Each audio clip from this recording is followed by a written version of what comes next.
Welcome to the Savuti Safari Lodge. We are on the western edge of the Chobe National Park in northern Botswana. This is one of 9 desert and delta safari accommodations throughout Botswana. A magnificent property here. I checked in last night in the dark, so I'm going to take my first look around in the daylight. We've got property here with guest accommodations for 24, which is actually a larger property. Where we were, where I was previously at Namaseri in the Okavango Delta, only had 8 or 9 accommodations, but guests take one of these 2 paths over to different sides of the property to reach their accommodations and full capacity here at Savuti is 24. This is the wonderful bar area, which is open 24/7. So there is almost always a staff person here. I'm touring around at 11 o'clock in the morning, and the staff is getting prepared for brunch and cleaning up the rooms. But even if there's not a staff member here, you are welcome, as this is an all-inclusive camp, to go ahead and set yourself up with something from the full bar. But a great seating area here, shaded lounge area to enjoy the pleasant afternoon temperature. You see all of the glass doors and screens are open. I'm visiting in early May, which is the start of the winter season here in Botswana, which is in the southern hemisphere, southern Africa. It shares a border with South Africa as well as Namibia, Zambia, and Zimbabwe. Pleasant temperatures now, but it did get chilly last night. It got into the 40s, and with all open air tents, screened sides but not fixed walls, it was brisk in the morning, and you can imagine it gets warm here in the summer. That's why they've got these vaulted ceilings to allow the warm air in the summertime to get up off the floor where people are and go into the eaves there. But a beautiful shaded seating area here at Savuti, which means mysterious in the Svetsana language, the indigenous language. Something which can't easily be defined is another way to interpret the word Savuti.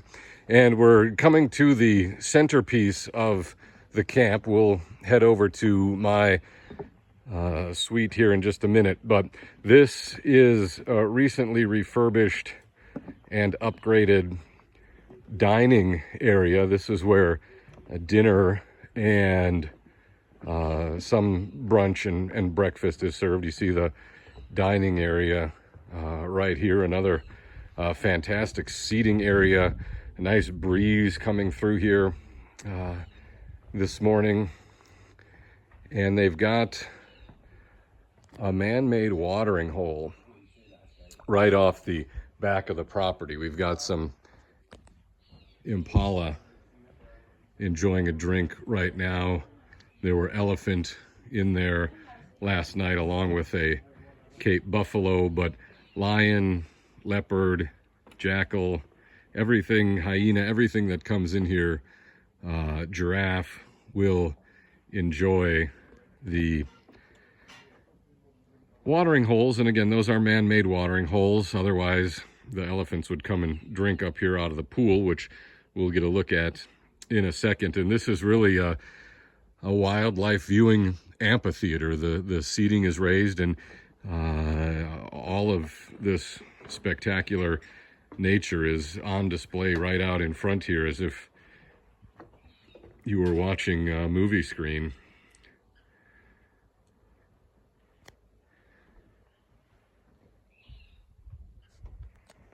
Come around over here and we'll take a look at the fire pit. Again, there's elevated seating up there to enjoy a cocktail, glass of wine. Gin and tonic is the drink of choice. That's a holdover from the English colonial days, but it remains an incredibly popular beverage on safari everywhere you go in Africa. In addition to the elevated areas, you've also got a recessed area down here where you can drop into and get just about eye level with the wildlife, particularly the elephants, which are taller. We've got, again, impala out here. The impala are in their rut, so the males are feisty and grunting and skirmishing. That's what you're going to hear in the background, along with a tremendous variety of bird life and action. And you can imagine how special it would be to have this view and this setting right outside your door.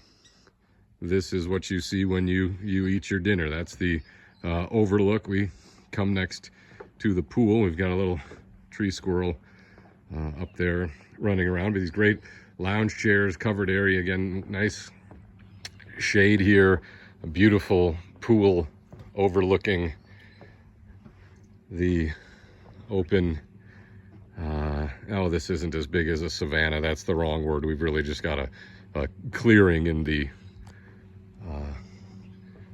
bush here to allow for the animals to come down and enjoy the water. Savuti, as I was mentioning, one of 9 desert and delta safari lodges throughout Botswana, mostly in this northwestern region of the country.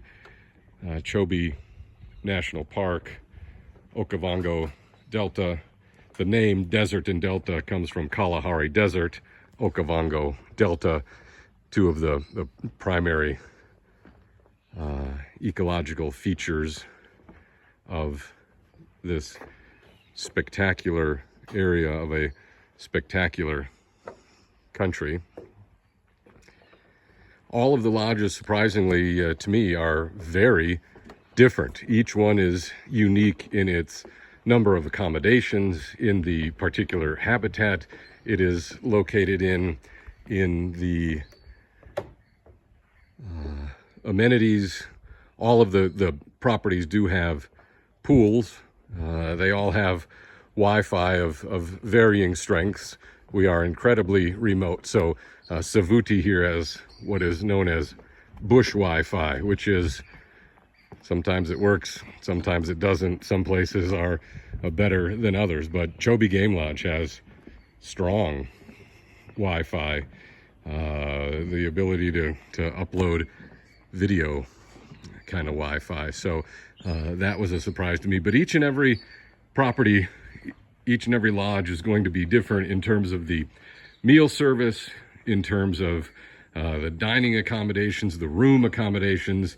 This is where the continental breakfast and I believe the afternoon tea is served, 3:30 at all of the desert and delta properties. They do a high tea, another holdover from colonial rule and influence. And now we're on the way to my room.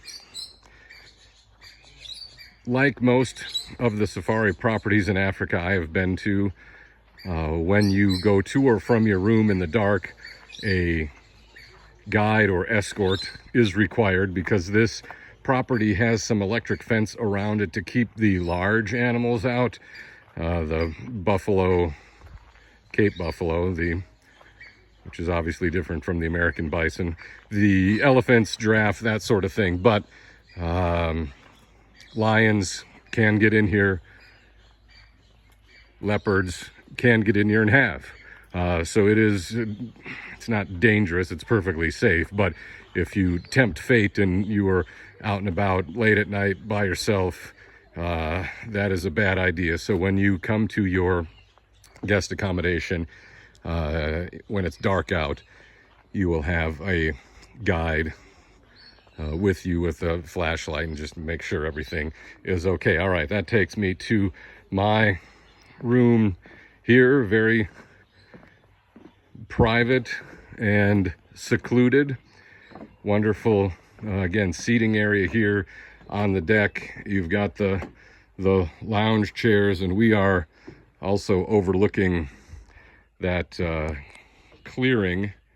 This is a different watering hole than the one we were just at. Last night there were elephants here. There will be, again, Cape buffalo. There's no rhinoceros here, no hippo here, as the water supply is seasonal.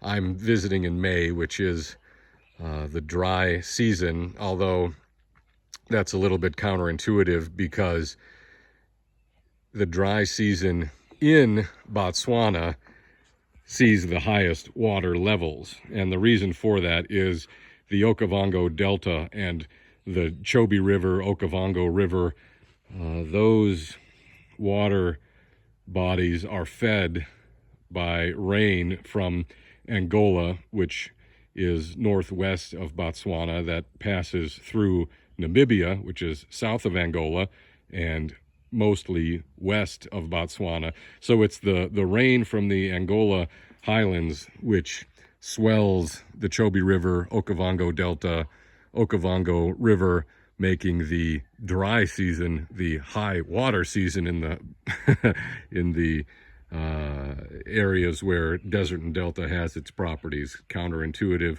for sure. The dry season is what we are entering now, April, May through October, November. Then it becomes the summer and the wet season. So from this wonderful outdoor patio and deck, we head on into the room, and it is equally fabulous. Again, a seating area here. There's the bed, which overlooks the watering hole, little writing desk. Again, the internet isn't the greatest, so this is not a working vacation unless you're some sort of novelist just trying to get away from it all. Very charming elephant towel sculpture decoration. Ultra comfortable bed. I got a great night's sleep last night until about 4 in the morning, and the cold woke me up. And then it takes you into your bathroom. And like all of the desert and delta properties, the Savuti Safari Lodge, hot and cold running water, indoor plumbing. This lodge does not recommend that you drink directly out of the faucet. It provides distilled, bottled water that is distilled on site and bottled here everywhere throughout the property. They put it in these coffee pitchers, and so you can drink while you're in your room. So it's access to fresh water is no problem, and it's not all just in plastic bottles either. So this obviously is a high-end experience. I am not going to try and fool anyone into believing this is an entry level, even for safari. Chobe Game Lodge, the desert and delta properties are high-end. Botswana tourism to North America anyway largely exists on low numbers, high price point. But you can see that for your money, you get a great, great deal. This is an authentic experience. Most of the staff here are native Botswanans, including the managerial. staff. So to book an accommodation with Desert and Delta is shopping local on safari. And when you take a safari circuit, that's what you call it when you go on safari and you stay at multiple lodges, and I would really recommend that. That's not the way we really travel in the United States. If you're going to Chicago, you're not going to want to change hotels 3 times while you're there. But because Botswana is obviously a country, not a city, Africa is a continent, not a country. If you were taking a 10-day, 2-week trip to America, the United States, you would certainly want to change locations. You might do Boston, New York, Philadelphia, DC. You're going to need to change hotels for each of those stops. And when you come to Botswana with Desert and Delta, you will do a safari circuit that will include multiple of the 9 properties. My circuit was the Chobe Game Lodge, which is the highest end 5-star property, and then the Namaseri Lodge in Okavango Delta, and where we are right now is Savuti, which is kind of in between. It's expensive, 5 figures. You're looking at, if you're talking about a 10, 14-day safari circuit around Botswana, when by the time you get here from the United States, which is not especially easy, you're going to fly into Johannesburg from somewhere and then take a regional plane probably to Kasane, which is a larger town by Victoria Falls in the northern part of the state, country, excuse me, and then you will take bush planes to the various camps. It's a $12,000-$15,000 trip, if not pushing 20, depending on how long you're going to stay at Chobe Game Lodge. But again, as a premium product, it does not get any better on safari anywhere than Desert and Delta in Botswana, and right here at the Savuti Safari Lodge.